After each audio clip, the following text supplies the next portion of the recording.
Today I'm going to show you how to fix Microsoft Teams not detecting microphone and camera. First, head over to Settings, go to Security and Privacy, go to Microphone.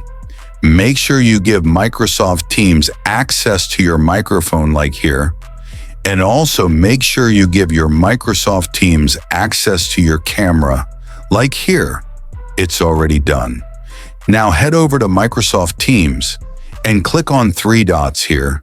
Click on Settings. Make sure you choose the right speaker and microphone for your MS Teams configuration.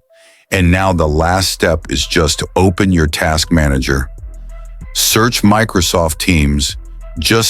If it's already open, just make sure you just end task and restart your Microsoft Teams now. Your problem should be solved. And that's it, guys. If you found this video helpful, don't forget to like and